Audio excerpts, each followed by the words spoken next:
Hi guys, assalamu alaikum. Welcome to my YouTube channel. আজি মই মোৰ নতুন YouTube চেনেলৰ প্ৰথম লং ভিডিঅটো আপোনালোকৰ মাজলৈ লৈ আহিছো। আজিৰ এই ভিডিঅটো বিশেষকৈ যিসকল বিগিনাৰ্ছ সেই সকলৰ কাৰণে ভিডিঅটো হেল্পফুল হ'ব।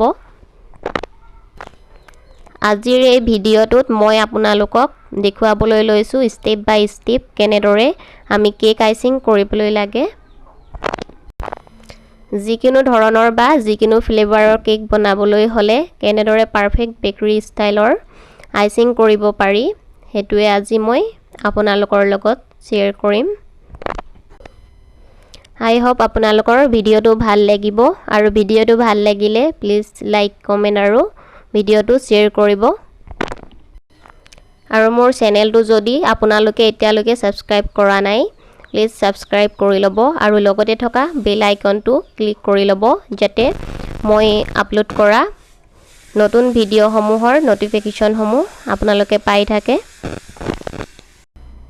আজি মই আপোনালোকৰ লগত হাফ কেজি আইচিং কেকৰ পাৰফেক্ট মেথড শ্বেয়াৰ কৰিবলৈ লৈছো। যেতিয়া আপোনালোকৰ কেকৰ আইচিং কৰা একেবাৰে পাৰফেক্ট কৈ হৈ যাব তেতিয়া আপোনালোকে কেকৰ ওপৰত সিম্পল ডিজাইন বনালেও কেকটো দেখিবলৈ একেবাৰে প্ৰফেশনেল লাগিব।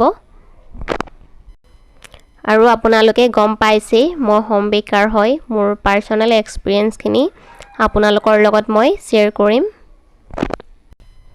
যেতিয়া আমি কেকৰ আইচিং কৰিবলৈ লওঁ তেতিয়া আমাৰ ফাৰ্স্ট স্টেপ হ'ব perfect cake sponge. Perfect cake স্পঞ্জৰ কাৰণে পাৰফেক্ট মেজাৰমেন্ট লোৱাৰ প্ৰয়োজন হয়, তেতিয়াহে আমাৰ কেক স্পঞ্জটো পাৰফেক্ট হ'ব। আৰু আমাৰ কেক স্পঞ্জটো বেয়া হলে কেক আইচিং কৰাও বেয়া হ'ব। পাৰফেক্ট কেক স্পঞ্জ কেনেকৈ তৈয়াৰ কৰিব পাৰি মই নেক্সট ভিডিঅ' বনাই কেতিয়াবা আপোনালোকৰ লগত শ্বেয়াৰ কৰিম। আৰু কেক প্ৰিমিক্স পাউডাৰ ঘৰতে কেনেকৈ বনাব পাৰি আপোনালোকক দেখুৱাম যাতে অতি সহজতে আপোনালোকেও ঘৰতে কেক বনাব পাৰে। পাৰফেক্ট কেক স্পঞ্জ ৰেডি হৈ যোৱাৰ পাছত আমাৰ নেক্সট স্টেপ হ'ব হুইপ ক্ৰীম। হুইপ ক্ৰীম তৈয়াৰ কৰিবলৈ শুকান বাটি বা বল ল'ব লাগিব আৰু হুইপ ক্ৰীমখিনি ঠাণ্ডা হৈ থাকিবলৈ লাগিব আৰু ইলেক্ট্ৰিক বিটাৰৰ সহায়ত ক্ৰীমখিনি হুইপ কৰি ল'ব লাগিব আৰু ষ্টিপ পিক নহালৈকে ক্ৰীমখিনি হুইপ কৰিব লাগিব। আৰু ক্ৰীমখিনি তৈয়াৰ কৰা হৈ গ'লে 5 মিনিটৰ কাৰণে ক্ৰীমখিনি ফ্ৰিজত ৰাখিব যাতে ক্ৰীমখিনি ভালদৰে সেট হৈ যায়। তাৰ পাছত ক্ৰীমত যিকোনো ফ্লেভাৰ বা কালাৰ এড কৰিবলৈ বিচাৰিলে কৰিবলৈ পাৰে। আৰু থাৰ্ড স্টেপটো হ'ল সুগাৰ সিৰাপ চেনি পানী। আধা কাপ পানীত 2-3 চামুচ চেনি মিলাই গৰম কৰি চেনিখিনি মেল্ট কৰিব লাগিব আৰু এনেকৈ সুগাৰ সিৰাপ তৈয়াৰ কৰি ল'ব লাগিব।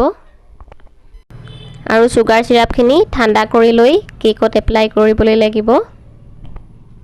যেতিয়া আমি কেকটো আইচিং কৰোঁ তেতিয়া সুগাৰ সিৰাপখিনি কেকটোত লগাব লাগিব, তেতিয়া কেকটো সফট হ'ব।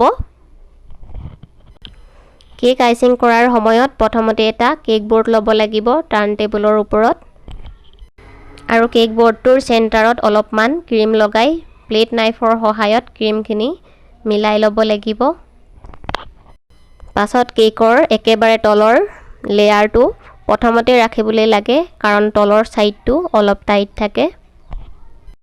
ক্ৰীমৰ ওপৰত কেকটো থোৱাত কেক বেছটো ষ্টিক হৈ থাকে। যেতিয়া আমি আইচিং কৰিম তেতিয়া কেক বেছটো নিহিলে। কেকৰ লেয়াৰটো ৰখাৰ পাছত চামুচেৰে সুগাৰ সিৰাপ এপ্লাই কৰিব লাগে। চামুচৰ সলনি ব্ৰাছ বা স্পিয়াৰৰো ইউজ কৰিব পাৰে। বহুত বেছি সুগাৰ সিৰাপৰো এপ্লাই কৰিব নালাগে নহলে কেকটো বহুত বেছি ঢিলা হৈ যাব। পাছত প্লেট নাইফৰ সহায়ত ক্ৰীম লৈ কেকটোত ভালদৰে লগাব লাগিব। কেকটোত কম ক্ৰীম ইউজ কৰি কেকটো 10 মিনিটৰ কাৰণে ফ্ৰিজত ৰাখিব লাগে যাতে ক্ৰীমখিনি ভালদৰে সেট হৈ যায়। 10 মিনিটৰ পাছত মই কেকটো ফ্ৰিজৰ পৰা উলিয়াই আনিলো। কেকটো ভালকৈ ঠাণ্ডা হৈ গ'ল আৰু ক্ৰীমখিনিও ভালকৈ সেট হৈ গ'ল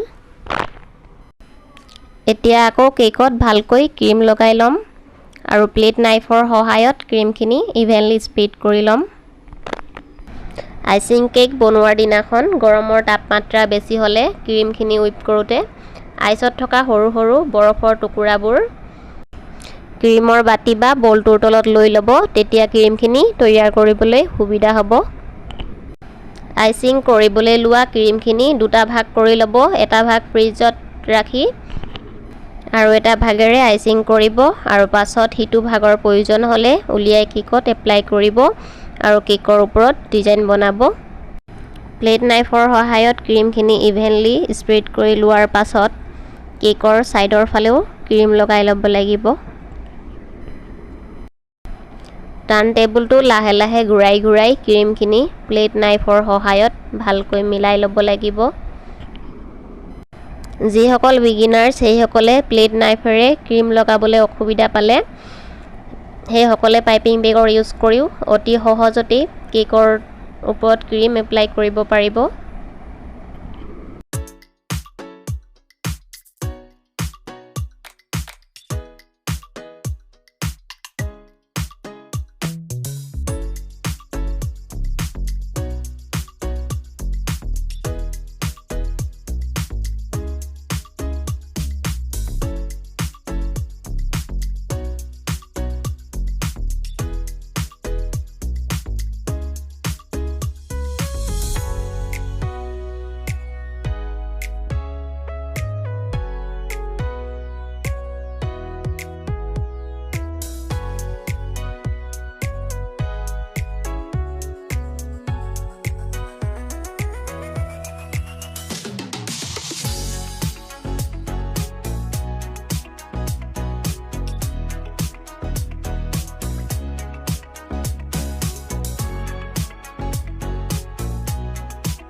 এনেদৰে কেকটো পাৰফেক্ট আইচিং কৰি লোৱাৰ পাছত আপোনালোকৰ মনৰ পছন্দৰ ডিজাইনেৰে বা গানাছেৰে কেকটো ডেকোৰেট কৰি প্ৰফেশনেল লুক দিব পাৰিব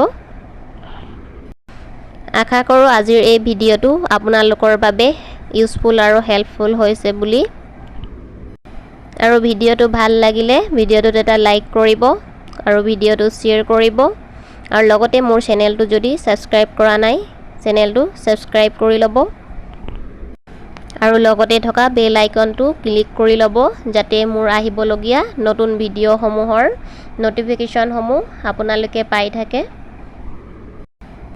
আৰু ভিডিঅ'টো কেনেকুৱা লাগিছে কমেন্ট কৰি জনাব আৰু কিবা সুধিবলগীয়া আৰু জানিবলগীয়া থাকিলেও কমেন্ট বক্সত জনাব